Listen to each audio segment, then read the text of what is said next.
Hello दोस्तों, आपका स्वागत है हमारे YouTube चैनल पर। मैं AK सिंह आपको कराऊंगा पार्टनरशिप। ये पार्टनरशिप का चैप्टर सभी प्रतियोगी परीक्षाओं के लिए बहुत ही मोस्ट इंपोर्टेंट चैप्टर है। दोस्तों, इस चैप्टर को बहुत ही आसान और सरल विधि द्वारा हल कराएंगे। जैसा कि ये क्वेश्चन कहा है, 3 साझेदार MN और P 10,000, 12,000 और 15,000 रुपए लगा करके व्यापार आरंभ करते हैं। 6 माह बाद वे 5,000, 8,000 और 10,000 रुपए और निवेश कर देते हैं। यदि वार्षिक लाभ 19,400 रुपए हो तो उसमें n का अंश कितना होगा। तो सबसे पहले दोस्तों हम M, N और P के द्वारा प्राप्त लाभों का अनुपात ज्ञात करने हैं, परंतु इनके लाभों में उतना ही अनुपात होगा जितना कि उस व्यापार में लगाई गई पूंजियों का अनुपात होगा। क्योंकि दोस्तों, जिस अनुपात में किसी भी व्यापार में कोई पूंजी लगाई जाती है, लाभ भी उसी अनुपात में वितरित किया जाता है। हमें M, N और P की पूंजियों का अनुपात ज्ञात करना है। तो M, N, P की पूंजियों में M ने 10,000 रुपए व्यापार में लगाए, 6 माह तक ये पैसा रहा, और क्या हुआ, जो N था, N ने 12,000 रुपए व्यापार में लगाए, ये भी 6 माह तक रहा, और P ने 15,000 रुपए व्यापार में लगाए, ये भी 6 माह तक रुपया रहा। आगे क्या किया इन्होंने, 6 माह के बाद 5,000 रुपए M ने और लगा दिए। तो दोस्तों, पहले से 10,000 रुपए तो M के लगे थे, 5,000 और लगाए, तो अब M का रुपया इसमें 15,000 लगा, और शेष 6 महीने के लिए, क्योंकि ये लाभ वार्षिक दिया है। इसी प्रकार इसने क्या किया, इसके 12,000 रुपए तो पहले से लगे थे, 8,000 रुपए और लगा दिए, तो 12 और 8 20,000। तो दोस्तों, ये जो 20,000 रुपए लगा, ये 6 महीने तक इसमें रहा होगा। उसके बाद P ने क्या किया, P का 15,000 रुपए पहले से लगा हुआ था, लेकिन इसने 10,000 और लगा दिया, तो 15 और 10 25, और ये 6 माह तक रहा होगा। यहां से दोस्तों 10,000 और 15,000 दोनों मिलकर हुआ 25,000 गुणा 6 अनुपात, 12,000 और 20,000 दोनों मिलकर हुआ 32,000 गुणा 6 अनुपात, 15,000 और 25,000 दोनों को मिलकर हुआ 40,000 गुणा 6। इसे हम डिवाइड कर दें तो यहां से हुआ 25, 32 और 40। इसका मतलब इनकी पूंजियों में 25, 32 और 40 का अनुपात था। अब क्वेश्चन ने कहा है, तो ये बताओ N का अंश कितना होगा। तो दोस्तों, N का जो अंश होगा, N का अनुपात 32, डिवाइड कर लीजिए इसके योगफल से, इसका योगफल होगा 97, और कुल कितना लाभ हुआ था, 19,400 रुपए। ये 2 बार डिवाइड किया, यहां से हुआ 32 दूनी 64, 6,400 रुपए। क्वेश्चन ने कहा था बताइए N का अंश कितना होगा। तो दोस्तों, इस 19,400 रुपए के अंश में से, लाभ में से, N का अंश 6,400 रुपए होगा।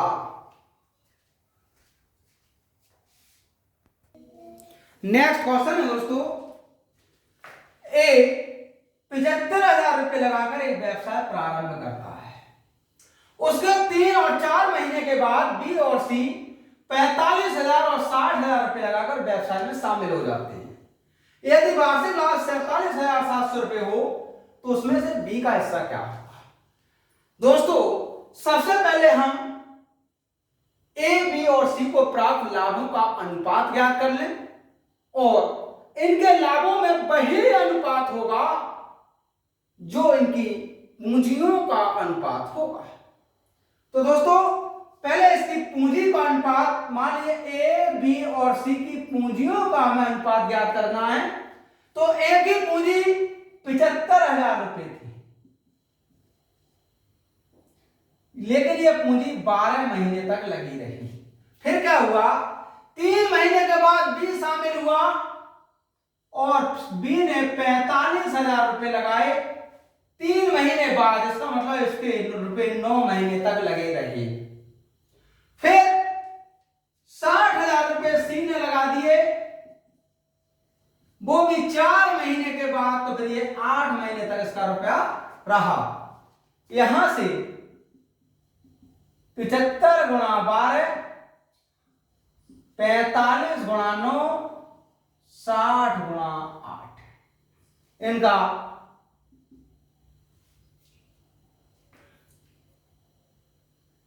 15 पंजे 75, 15 तिया 45, 15 चौका 60, ये हुआ 12 पंजे 60, 9 तिया 27 और 8 चौक 32। अनुपात 60 अनुपात 27 अनुपात 32 का अनुपात में हुआ। अब क्वेश्चन ने कहा बी का हिस्सा बताओ। तो दोस्तों बी का जो भाग होगा, बी का इनमें अनुपात 27 होगा। डिवाइड कर लीजिए इसके योगफल से, गुणा कर लीजिए कुल लाभ से। कुल वार्षिक लाभ है 47,700 रुपए। इसका सॉल्यूशन किया दोस्तों, 10,822 रुपए 58 पैसे प्राप्त हुआ। क्वेश्चन ने कहा था बताइए बी का हिस्सा क्या होगा। तो दोस्तों बी का हिस्सा 10,822 रुपए 58 पैसे होगा।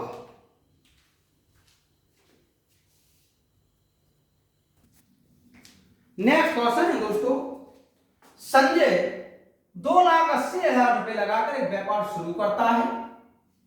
कुछ समय के बाद विमलेश 2,40,000 रुपए लगाकर उसमें शामिल हो गया। यदि वर्ष के अंत में वे लाभ को 2:1 अनुपात में बांटें तो विमलेश कितने महीने के बाद व्यापार में शामिल हुआ था। तो दोस्तों जो इनके व्यापार में लगी पूंजी का अनुपात होगा, वही अनुपात इन दोनों को प्राप्त लाभ का अनुपात होगा। तो दोस्तों संजय ने 2,80,000 रुपए की पूंजी लगाई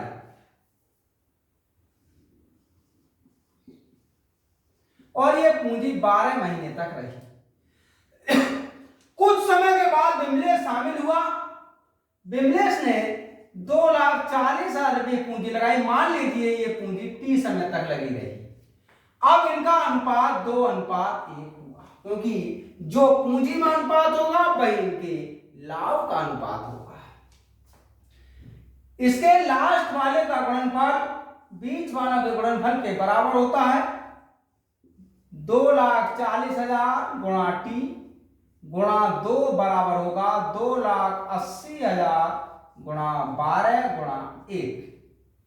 यहां से ये 0 काट दिया, ये बचा 24 गुणा 2 गुणा टी 28 गुणा 12, 12 दूनी 24, 4 सत्ते 28, टी का मान 7।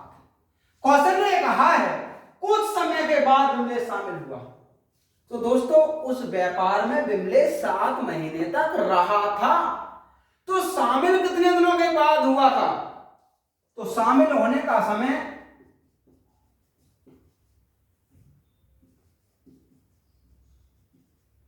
12 महीने तक व्यापार चला, जिनमें 7 महीने टी रहा। इसका मतलब 5 महीने के बाद विमलेश इस व्यापार में शामिल हुआ था। इसका ऑप्शन नंबर बी करेक्ट होगा।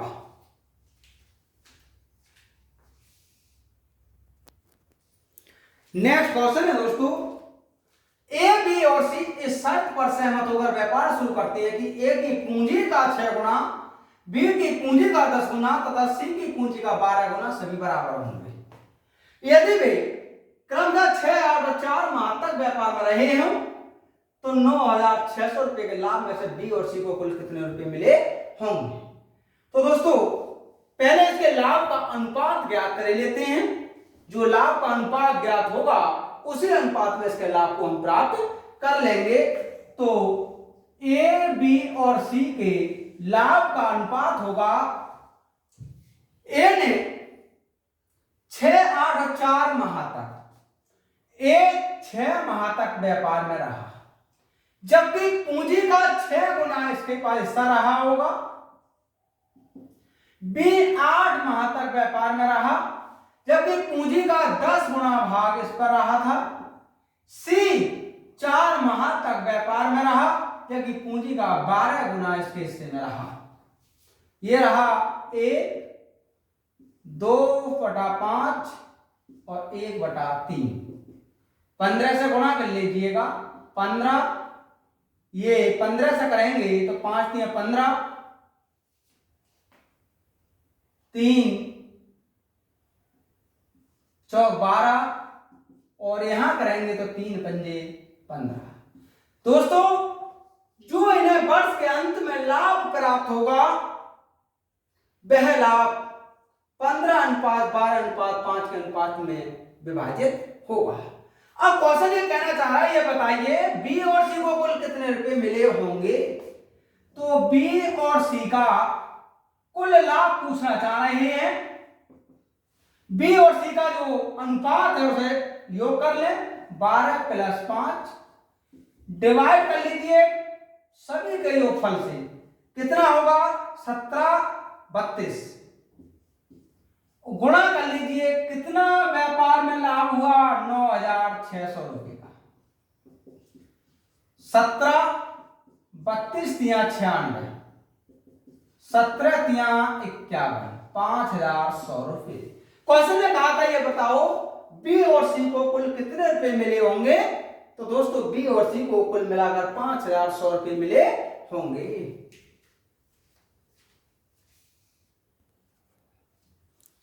नेक्स्ट क्वेश्चन है दोस्तों, ए, बी और सी मिलकर 69,000 रुपए निवेश करके व्यापार आरंभ करते हैं। उसमें ए बी से 9,000 रुपए अधिक तथा बी सी से 12,000 रुपए अधिक निवेश करता है। यदि व्यवसाय में कुल लाभ 5,290 रुपए का हो तो उसमें से ए का हिस्सा क्या होगा। तो दोस्तों पहले इसके लाभों का अनुपात ज्ञात कर लेते हैं, लेकिन लाभों का अनुपात तो ज्ञात तब करें जब इनका हमें पूंजी का पता हो। हमें पूंजी किसी का नहीं पता, लेकिन एक बात पता है कि कुल मिलाकर के पूंजी 69,000 रुपए की लगी है। बी सी से 12,000 रुपए अधिक निवेश करता है। यदि सी X रुपए निवेश करता है तो दोस्तों बी कितने रुपए निवेश करता है, इससे 12,000 रुपए अधिक, और ए इससे भी, ए बी से 9,000 रुपए अधिक करता है। तो ए जो बी का X + 12,000 है, इससे 9,000 रुपए और अधिक निवेश कर देता है, ये X + 21,000 होगा। लेकिन दोस्तों ए, बी और सी तीनों मिलकर तो 69,000 रुपए ही निवेश करते हैं। तो क्यों ना इनका योगफल 69 के बराबर ही कर दिया जाए। X + 12,000 X + 21,000, अब ये होगा 69,000।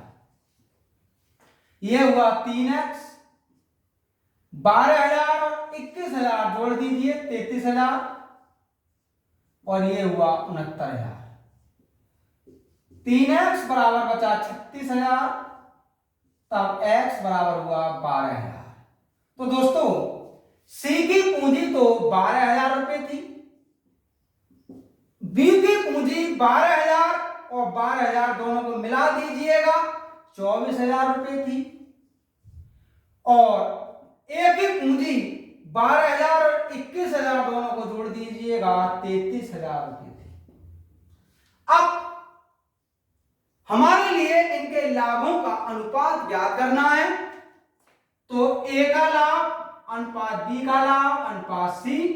तो ए ने 33,000 रुपए पूंजी में लगाया था, जबकि बी ने 24,000 रुपए पूंजी में लगाया था, जबकि सी ने 12,000 रुपए पूंजी में लगाया था।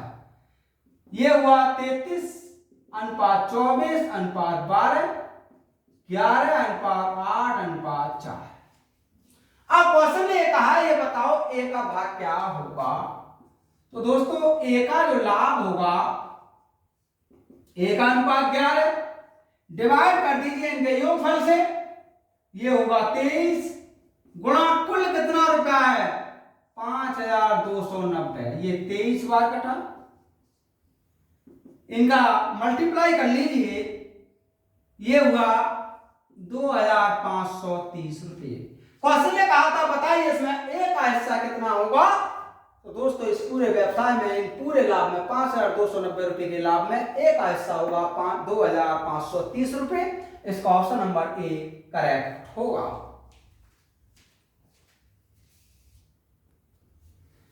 नेक्स्ट क्वेश्चन है दोस्तों, ए, बी और सी किसी व्यापार में 40,000, 45,000 और 60,000 रुपए निवेश करते हैं। वे 5, 4 और 3 महीने तक व्यापार में रहे तो कुल लाभ का लगभग कितने प्रतिशत भाग सी को प्राप्त हुआ। तो दोस्तों पहले इनके लाभ का अनुपात ज्ञात कर लेते हैं। लाभ का अनुपात होगा, ए 40,000 रुपए निवेश करता है लेकिन व्यापार में 5 माह तक रहता है। बी 45,000 रुपए निवेश करता है लेकिन व्यापार में 4 माह तक रहता है। और सी 60,000 रुपए निवेश करता है लेकिन व्यापार में 3 माह तक रहता है। यहां से 40 गुणा 5, 45 गुणा 4, 60 गुणा 3, ये 45 का 5 का गुणा किया 200, 45 का 4 का गुणा किया 180 और ये भी हुआ 180। ये हुआ 10:9:9। उसने कहा बताइए कुल लाभ का कितने प्रतिशत सी को प्राप्त हुआ। तो दोस्तों सी को प्रतिशत जो लाभ होगा,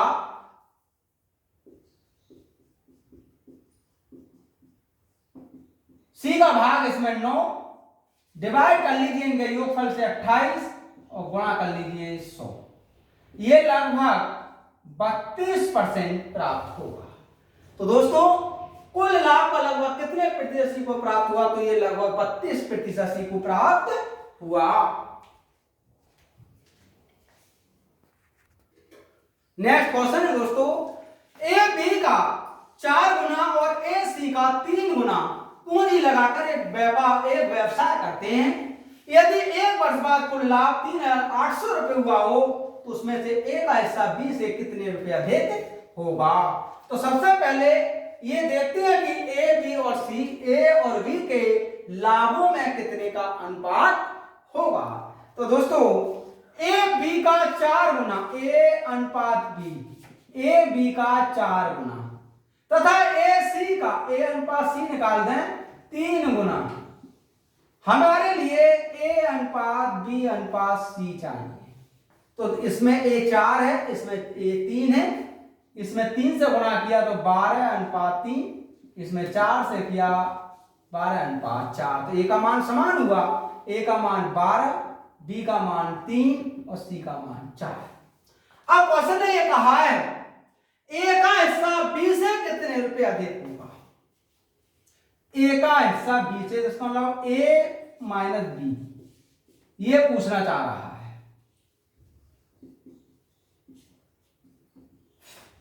ए का 12 माइनस 3, डिवाइड कर लीजिए इनके योगफल से, 12 प्लस 3 प्लस 4 गुणा कर लीजिए कुल जितना भी रुपया हुआ।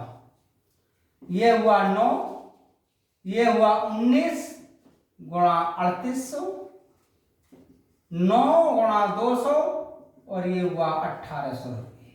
क्वेश्चन ने कहा था बताइए उसमें से ए का हिस्सा बी से कितने रुपए अधिक होगा। तो दोस्तों ये 1800 रुपये अधिक होगा। इसका ऑप्शन नंबर सी करेक्ट होगा। नेक्स्ट क्वेश्चन है दोस्तों, ए 1,60,000 रुपये लगाकर एक व्यापार शुरू करता है। 6 माह बाद बी 1,20,000 रुपये लगाकर व्यापार में शामिल हो गया। यदि 18 माह बाद कुल लाभ 93,000 रुपये हुआ हो तो उसमें से बी का भाग कितना होगा। तो सबसे पहले दोस्तों हम इनके लाभों का अनुपात ज्ञात कर लें। ए ने इतनी पूंजी लगाई है, यानी ए और बी के द्वारा लगाई गई पूंजियों का अनुपात वही होगा जो इनके लाभों का अनुपात होगा। तो लाभ का अनुपात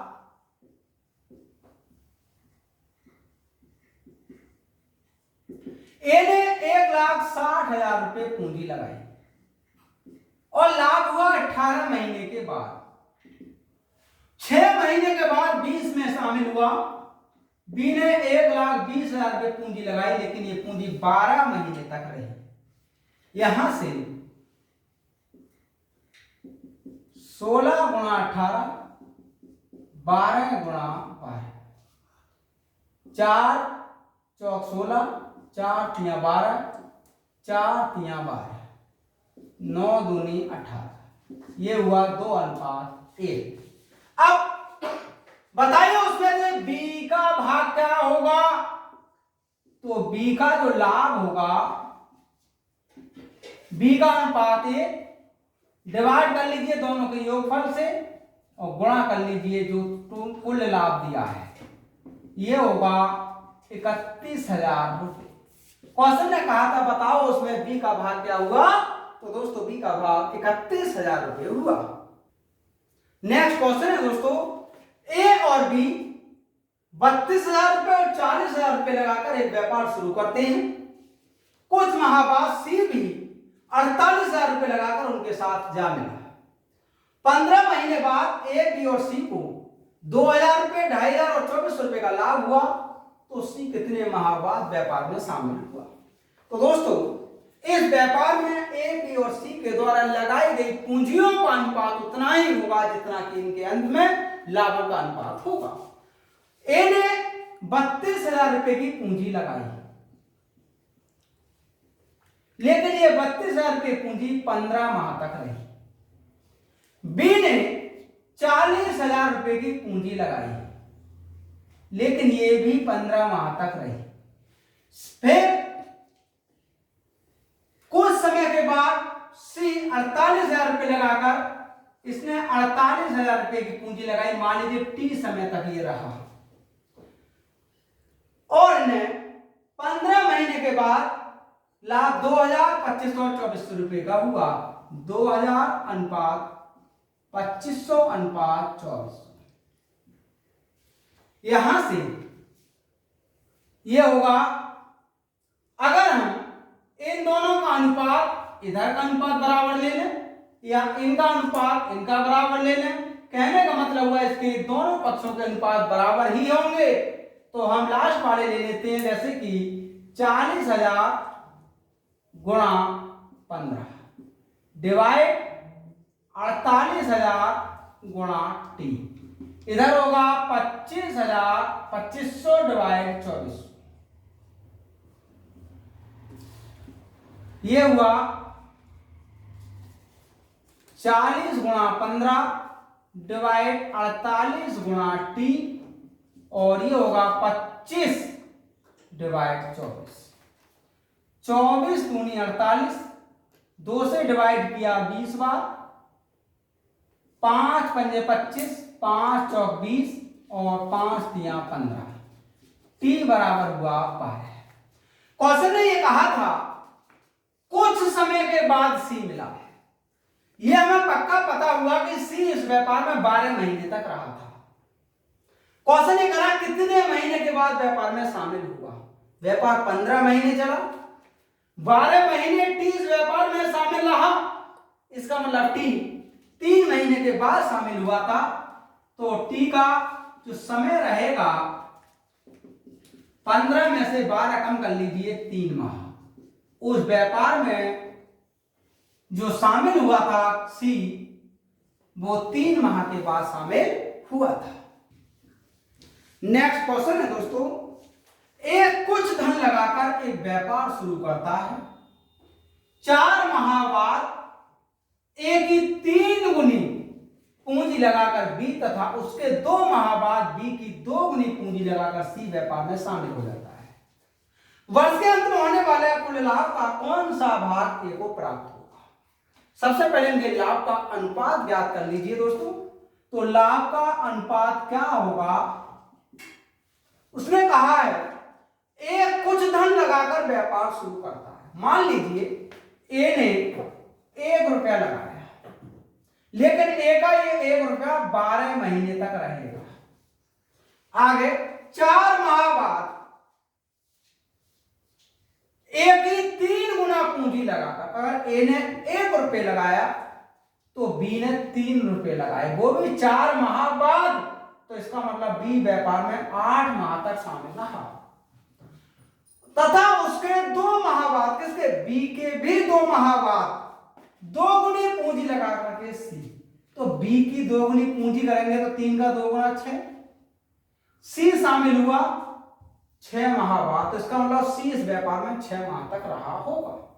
फिर समझिए दोस्तों इस लाइन के लिए, उसने कहा एक कुछ धन लगाकर व्यापार में शामिल व्यापार शुरू करता है। मान लीजिए ए ने 1 रुपया लगा करके व्यापार शुरू किया, 4 माह बाद ए की 3 गुना पूंजी लगाकर, तो समझ लीजिए बी ने 3 रुपये को इसका 3 गुना लगाया है, तथा इसके भी 2 माह बाद बी की 2 गुनी पूंजी लगाकर सी, तो इसका 2 गुना, इसका मतलब 6 पूंजी ये होगी। अब यहां से होगा 12, 24, 36, ये हुआ 1:2:3। क्वेश्चन ने कहा बताइए वर्ष के अंत में होने वाला कुल लाभ का कौन सा भाग ए को प्राप्त होगा?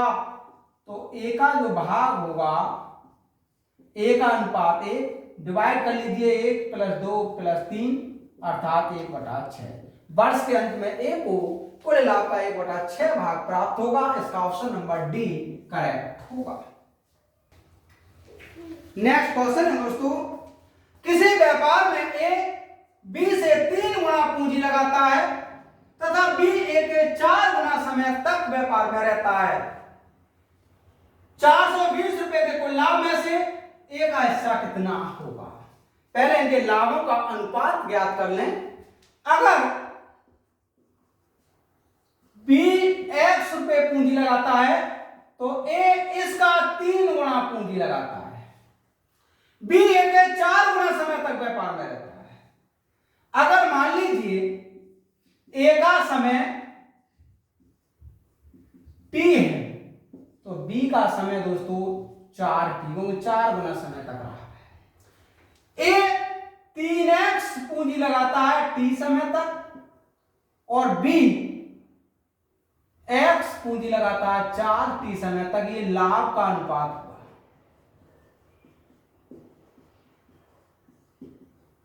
ये हुआ 3:4। कुल लाभ 420 रुपये, तो ए का हिस्सा क्या होगा? तो ए का जो भाग होगा, ए का अनुपात 3 डिवाइड 4 और 3 7 गुणा 420, 7 6 42 और 6 3 18। ए का भाग 180 रुपये होगा और इसका ऑप्शन नंबर बी करेक्ट होगा। नेक्स्ट क्वेश्चन है दोस्तों, ए बी तथा सी 4/5 अनुपात 2/3 अनुपात 5/8 अनुपात में पूंजी निवेश करते हैं तथा वे जितने समय तक व्यापार में रहते हैं उसमें 10:9:4 का अनुपात है। सी को प्राप्त होने वाला लाभ ए के लाभ से कितने प्रतिशत कम होगा? पहले इनके लाभ का अनुपात ज्ञात करते हैं।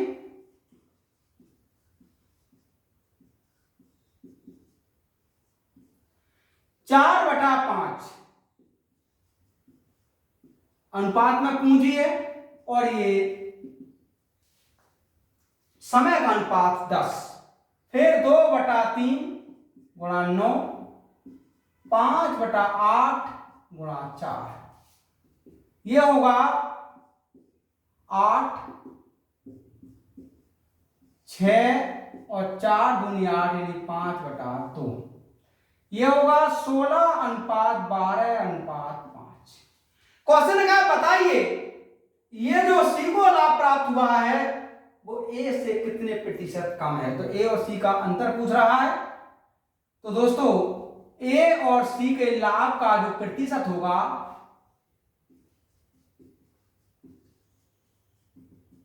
ए का अनुपात 16 माइनस 5, डिवाइड कर लीजिए 16 प्लस 12 प्लस 5,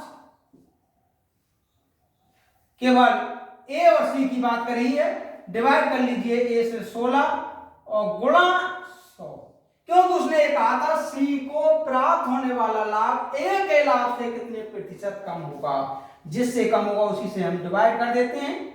यहां से बचा ये 11 गुणा 100 डिवाइड 16, इसे डिवाइड किया 68.75% होगा। तो इसका ऑप्शन नंबर ए करेक्ट होगा।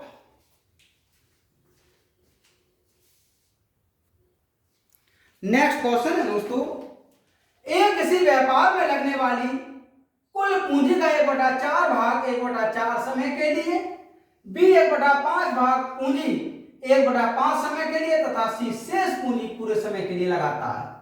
यदि कुल लाभ 7,830 रुपए हो तो उसमें से सी का हिस्सा क्या होगा?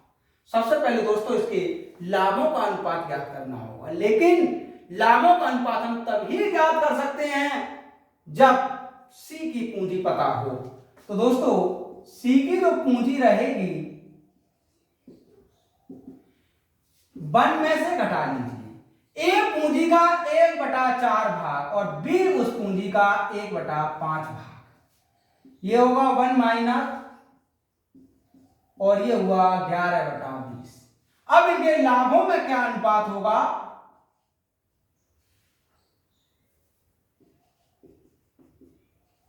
लाभों का अनुपात 1/4 भाग 1/4 समय के लिए, 1/4 भाग 1/4 समय के लिए, बी 1/5 भाग पूंजी का 1/5 समय के लिए, और सी 11/20 भाग पूरे समय के लिए। यहां से हुआ 1/16, 1/25 और 11/20। 16, 25 और 20 का एलसीएम निकाला, ये हो जाएगा हमारा 25:16:230। अब क्वेश्चन ने कहा सी का भाग बताइए, तो दोस्तों सी का जो भाग रहेगा, सी का अनुपात 220, डिवाइड कर लीजिए इसके योगफल से 261 गुणा कुल लाभ हुआ वो 7,830 रुपये हुआ है। ये 3 बार डिवाइड किया और ये होगा 220 गुणा 30 अर्थात 6,600 रुपये। तो दोस्तों पूरे व्यापार में सी के लिए 6,600 रुपये का लाभ होगा। इसका ऑप्शन नंबर बी करेक्ट होगा। दोस्तों हमारी वीडियोस को बिना स्किप किए लास्ट तक पूरी देखें, जिससे कि कोई भी क्वेश्चन आपसे छूट नहीं पाए। अगर किसी क्वेश्चन में कोई भी प्रॉब्लम्स आती है तो कमेंट करें। हमारी वीडियोस को लगातार देखने के लिए हमारे चैनल को सब्सक्राइब कर लें, लाइक करें तथा दोस्तों में अधिक से अधिक शेयर करें।